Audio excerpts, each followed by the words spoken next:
Graça e paz, pessoal, bom dia. Bom dia que o Galo já cantou. Que bom ter você por aqui. Todas as manhãs tem um devocional, uma reflexão aqui rápida, no máximo 10 minutinhos em cima da palavra para abençoar e edificar o meu e o seu dia. Venho fazendo a sequência do Novo Testamento inteiro e nesse momento estamos no final do capítulo 6 de João, versículo 60, que diz: Ao ouvirem isso, muitos dos seus discípulos disseram: Dura é essa palavra, quem pode suportá-la? Sabendo em seu íntimo que os discípulos estavam se queixando do que ouviram, Jesus lhes disse: Isso os escandaliza? Que acontecerá se vocês virem o Filho do Homem subir para onde estava antes? O Espírito da vida. A carne não produz nada que se aproveite. As palavras que eu disse são espírito e vida. Contudo, há alguns de vocês que não creem, pois Jesus sabia desde o princípio quais deles não criam e quem o iria trair. E prosseguiu: É por isso que eu disse a vocês que ninguém pode vir a mim, a não ser que isso lhe seja dado pelo Pai. Daquela hora em diante, muitos dos seus discípulos voltaram atrás e deixaram de segui-lo. E Jesus perguntou aos 12: Vocês também não querem ir? Simão Pedro lhe respondeu: Senhor, para quem iremos, se só tu tens as palavras de vida eterna? Nós cremos e sabemos que és o Santo de Deus. Então Jesus respondeu: Não fui eu quem os escolhi, os 12? Todavia, um de vocês é um diabo. Ele se referia a Judas, filho de Simão Iscariotes, que, embora fosse um dos 12, mais tarde haveria de traí-lo. Amém.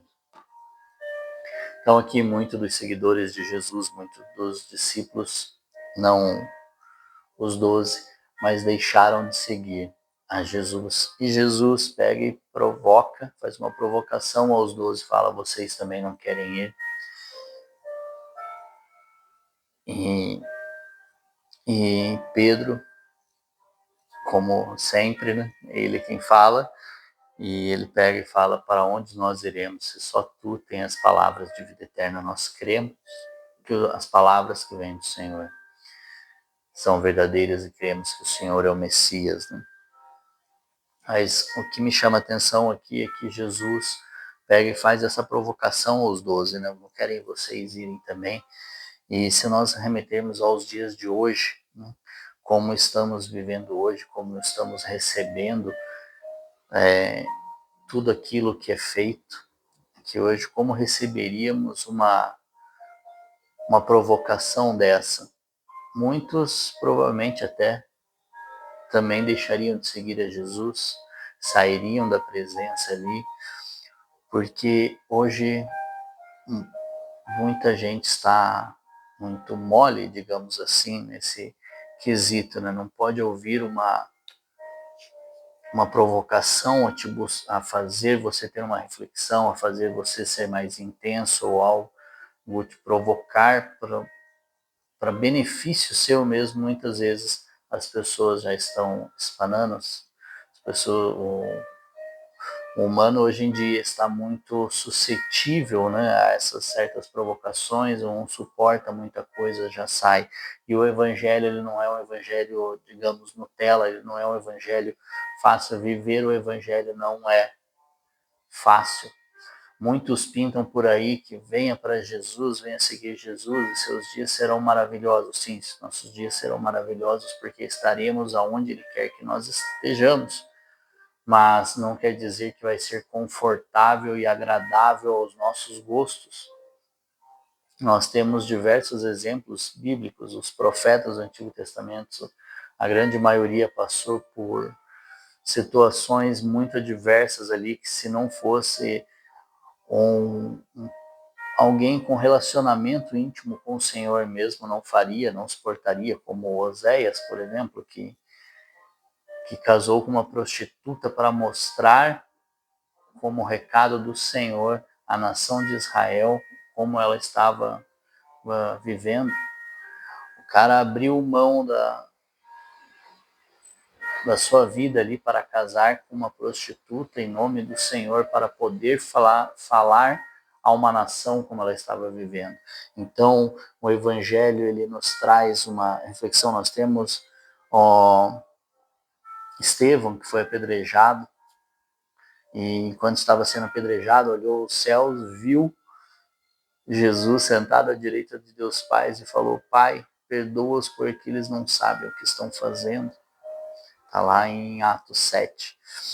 Então, nós vemos todos os discípulos, a grande maioria dos discípulos tiveram uma morte difícil, alguns de cruz. Pedro, que estava indo ser crucificado, e falou: não sou digno de ser crucificado como meu Senhor, me coloque de ponta cabeça.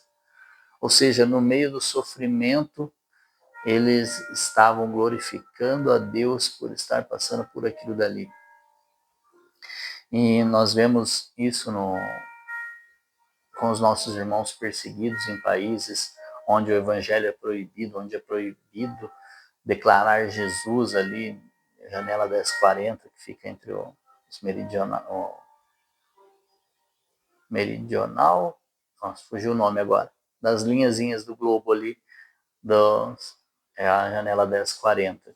Então, bem ali no Oriente Médio ali, e um pouquinho mais para o leste, que a grande maioria dos lugares proibidos do evangelho são ali, e muitos veem as suas famílias sendo mortas por não abrir mão de Jesus. Eles capturam os cristãos e falam: negue a Jesus, eu não matarei eles. É só você falar: não sigo a Jesus. Só que para quem é íntimo de Jesus sabe que isso é pior do que a morte. Isso é pior do que qualquer outra coisa. Sair da presença do Senhor, negar ao nosso Senhor, é pior do que qualquer outra coisa. Então, o evangelho, ele não é esse evangelho Nutella que muitas vezes é pintado por aí. Viva da maneira que você quiser, crendo a Jesus. Não. Existe um manual, que é a palavra do Senhor aqui, é a Bíblia, para seguirmos. E nem sempre nós passaremos por esses sofrimentos em nome do Senhor.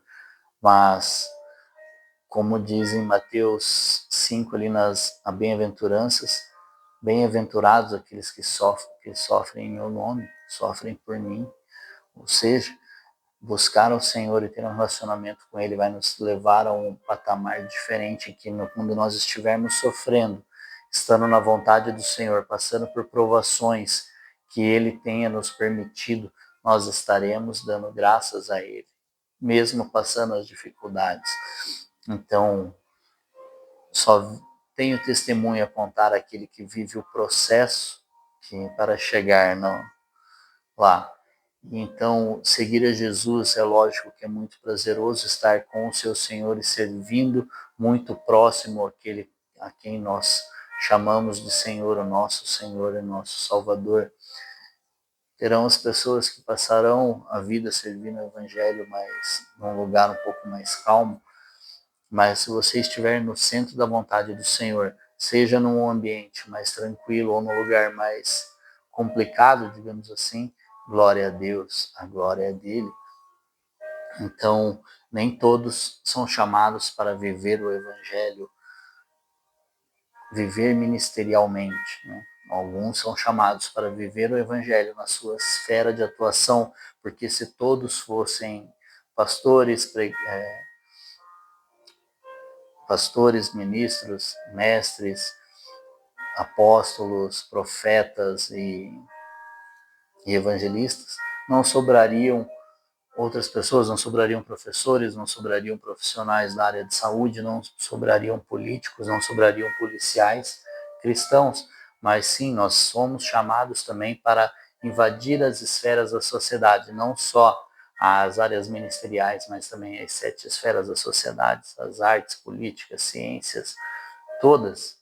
Então, os esportes, então nós precisamos de sermos fiéis com aquilo que o Senhor nos chamou, para fazer aquilo que Ele nos chamou, e só buscando relacionamento com Ele, a intimidade com Ele, para termos absoluta certeza e sabermos exatamente aonde Ele nos quer.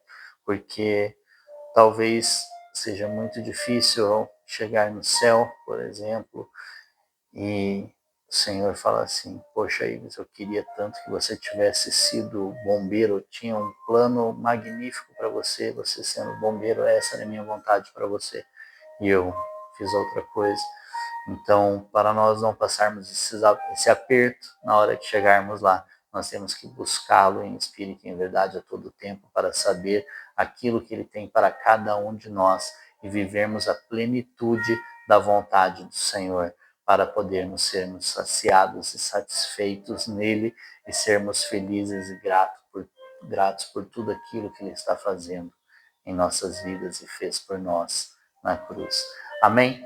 Então, que Deus te abençoe. Um forte abraço, um grande beijo no seu coração e até amanhã.